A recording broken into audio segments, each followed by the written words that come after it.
परे गोटे घटना सामना को आसुची एवं से घटनार प्रभाव सरीजा पर आउ गोटे घटना सामना को आसुची। ओडिशा रे चलची कौन दर्शक बंधु तृतीय प्रसंग टीवी स्क्रीन को आनिबा पई अनुरोध करी जहाँ राज्य को दोहलाई देछि एवं जो रहस्य शुणिले आपण आश्चर्य हो जाई पारंती।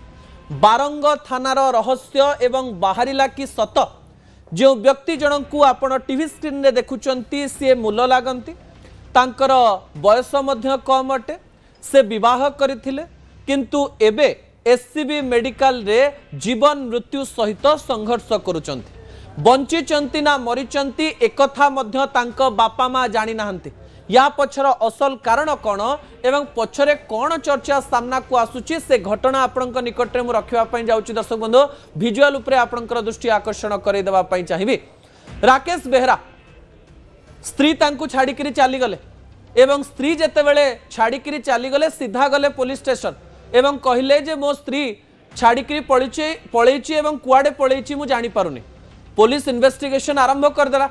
किछि दिन परे एई पाखरु गोटे नई पठारु जड़े महिलांकर शव आसिला एवं जेउ झियो जनक तांकु छाड़िकी पलैचंती बोली राकेश बेहरा कंप्लेन देइथिले। तांकर माँ एवं भौणी आसी कहले जे मंगलसूत्र मो झीर भाया देखा जाउची गलित सबरे तो आम झील को चिन्ह पारुनु किंतु हेई थाई पारे ये आमर झील हेई थाई पारंती किंतु पुलिस कन्फर्म हो गला जे एई सब बोध हुए तांको स्त्री ही एवं तांको पछरे बा तांको मारिबा पछरे राकेश बेहरा ही अछंती ए प्रकार एक संदेह करदेला। पुलिस सबू जानी थाए ना खाकी वर्दी भितर एते ज्ञान थाए जो ज्ञान को केही केबे भी बाहर को आनी पारंती नाही।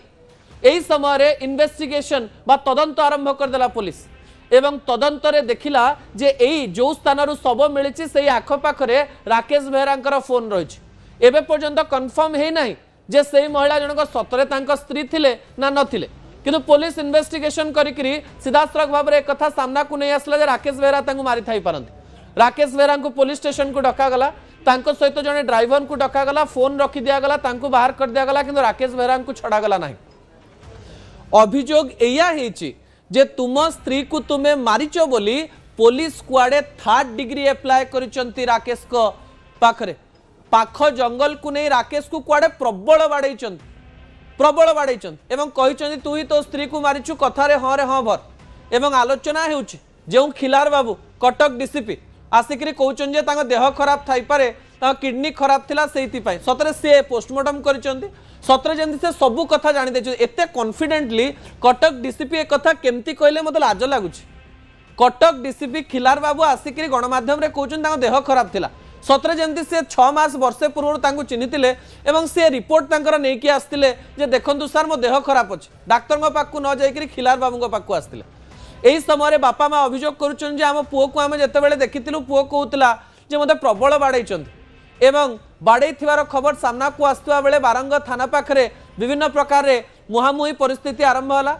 एबे कहा जाउची गोटे प्राइवेट हॉस्पिटल रे पुओं को पुलिस एडमिशन करथिले एवं जने दलाल को माध्यम रे कहा जाउची तांकर ना कुआडे विक्रम एवं तांको पुणी सांगे सांगे नहीं गला कटक एससीबी को एवं एबे पर्यंत जना पड़ी नाही तांकर देह केमती अछि। फोटो जहाँ सामना को आसुची से वेंटिलेटर रे अछंती।